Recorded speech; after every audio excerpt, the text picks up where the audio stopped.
सुबह के 8 बजे। हाँ माँ, कैसी हो? मैं अच्छी हूँ। अरे नहीं नहीं, वो ऑफिस जाएंगे तो उनके लिए नाश्ता बना रही हूँ। हाँ हाँ, बंटी स्कूल चला गया? नहीं माँ, फुर्सत कहाँ मिलती है। ये ऑफिस चले जाएंगे तो माँ जी को नाश्ता दे दूंगी, फिर आराम से आपसे बातें करूंगी। अच्छा, आपने नाश्ता कर लिया? याद से अपनी दवाई ले लेना। और पापा कैसे है? वो तो मुझसे बात ही नहीं करते, बस रोज आपसे ही उनकी खबर मिल जाती है। पिछले आधे घंटे से रिया अपनी माँ कुसुम से बात कर रही थी। रिया की सास पार्वती जी बोली, बहू सबकी खबर ले ली, यहाँ की खबर भी दे दी। आधे घंटे से बात कर रही हो उधर, तुम्हारा पति नाश्ते के इंतजार में बैठा है और तुम फोन में लगी हो। अब 1 घंटे बाद फिर फोन पर क्या बातें करोगी? पहले विनय को दफ्तर भेज दो, फिर जितना बतियाना होगा बतिया लेना। रिया नाश्ता विनय के पास ले गई। मम्मी जी, नाश्ता तैयार है। तो वो बोले, कितनी बार बोला है, मुझे जाने दो, उसके बाद घंटों बातें करती रहो। मुझे रोज देर हो जाती है। ये बात तुम्हारे समझ में क्यों नहीं आती? दूर बैठे तुम्हारे घर वाले नहीं समझते, पर तुम तो समझती हो। उन्हें बताया करो कि ये समय मेरे दफ्तर जाने का होता है, बाद में फोन किया करे। नाराज विनय जैसे तैसे नाश्ता करके चले गए।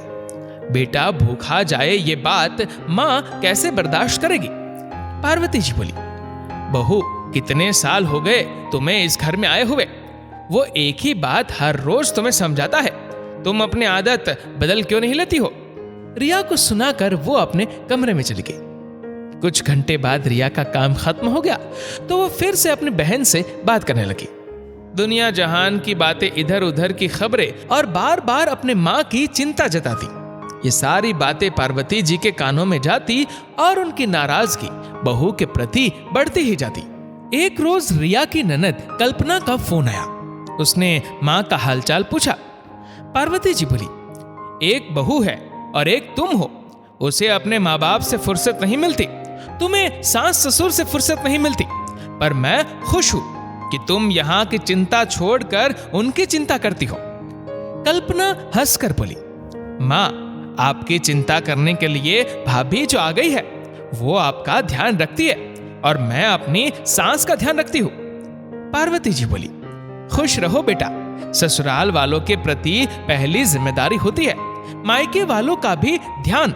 मैं ये बात भी मानती हूँ। जहां तक तुम्हारी भाभी की बात है, दूर बैठी माँ बहन की चिंता उसे सताती है, पर बगल में बैठी सास की उसे कोई चिंता नहीं होती। कल्पना बोली, ऐसा क्यों कह रही हो माँ? क्या भाभी ने आपसे कुछ कहा? उनके मायके में सब ठीक तो है?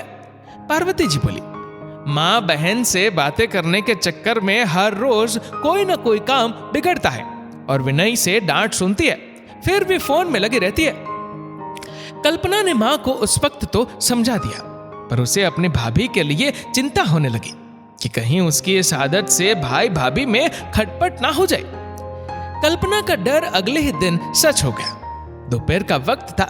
रिया अपनी माँ से बात करने में यह भूल गई कि बंटी का स्कूल से आने का वक्त हो रहा था। स्कूल की तरफ से विनय को फोन आया कि आपके बच्चे को लेने के लिए बस स्टॉप पर कोई नहीं आया, जिसके कारण हमें बच्चे को वापस स्कूल ले जाना पड़ा, तो जल्दी से जल्दी आप आकर अपने बच्चे को यहाँ से ले जाए। विनय रिया को बार बार फोन कर रहा था, पर उसका फोन व्यस्त आ रहा था। हार कर विनय ने माँ को फोन किया और बोला, माँ अभी के अभी रिया को फोन दो। माँ पूछती रही, क्या बात है? नाराज विनय कुछ नहीं बोला। पार्वती जी रिया के कमरे में गई तो वो फोन पर लगी थी। वो बोली, बहू विनय तुम्हें फोन कर रहा है और तुम फिर से माँ से बात करने में व्यस्त हो। रिया फोन लेकर बोली, जब भी मैं मायके वालों से बात करती हूँ तभी आप फोन क्यों करते हुए? विनय बोला, फालतू की बातें मत करो, तुम्हें ध्यान है कि बंटी को लाने का समय हो गया, स्कूल बस वापस लौट कर स्कूल चली गई और तुम फोन में लगे रही। क्या मैं ऑफिस से 1 घंटे का सफर करके बच्चे को लेने जाऊं? तुम अभी के अभी ऑटो पकड़ो और स्कूल जाकर बंटी को लेकर आओ, मैं घर आकर तुमसे बात करता हूँ।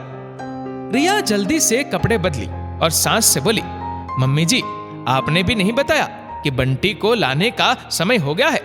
पार्वती जी बोली, बहू तुम्हारा ध्यान अपने मायके वालों से हटे तभी तुम अपने बच्चे को देखोगे। दिन भर न जाने क्या क्या बात करती रहती हो। मायके वालों से ध्यान हटता नहीं, इसलिए घर पर ध्यान आता नहीं। अब जल्दी से जाओ और मेरे पोते को लेकर आओ। रिया भागी भागी ऑटो से स्कूल गई और बंटी को लेकर आई। ऐसा नहीं था कि रिया को बंटी की चिंता नहीं थी, पर कहीं ना कहीं वो अपनी आदत से मजबूर थी। आने के बाद रिया को यह चिंता सता रही थी कि विनय लौटकर घर आएंगे तो विकराल रूप में आएंगे। शाम हुई, विनय लौटकर घर आए। रिया ने प्यार से उन्हें चाय नाश्ता करवाया। उस वक्त विनय ने कुछ नहीं कहा। जब बंटी खाना खाकर सो गया तब विनय बोले, आज तो तुमने हद कर दी। मैं तुम्हें आज आखिरी बार समझा रहा हूं, जो वक्त तुम्हारा इस घर के लिए जरूरी है उस वक्त तुम किसी से फोन पर बात नहीं करोगी जब तक कि कोई आवश्यक बात ना हो। अगर ये गलती दोबारा हुई तो मैं तुम्हारा फोन रिचार्ज कभी नहीं करवाऊंगा। फिर बातें करती रहना अपनी माँ बहन से। इतना कहकर वह अपने कमरे में चला गया। वो मुंह बनाकर रसोई में चली गई।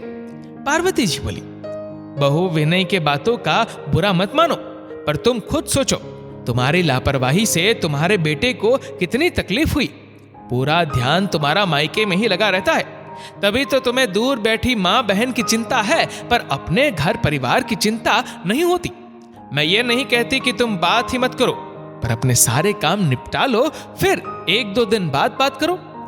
रिया को भी एहसास हुआ कि उसका फोन पर ज्यादा बात करना कहीं ना कहीं रोज घर में कलह का कारण हो जाता है, जिसे अब बदलना होगा। उसने अपनी माँ बहन को कहा, मैं हफ्ते में 2 दिन बातें किया करूंगी और कुछ आवश्यक हो तो आप लोग मुझे फोन कर सकते हैं। यह सुनकर पार्वती जी भी बहुत खुश हुई कि बहू का मायके से थोड़ा ध्यान हटे और ससुराल वालों पर लगे।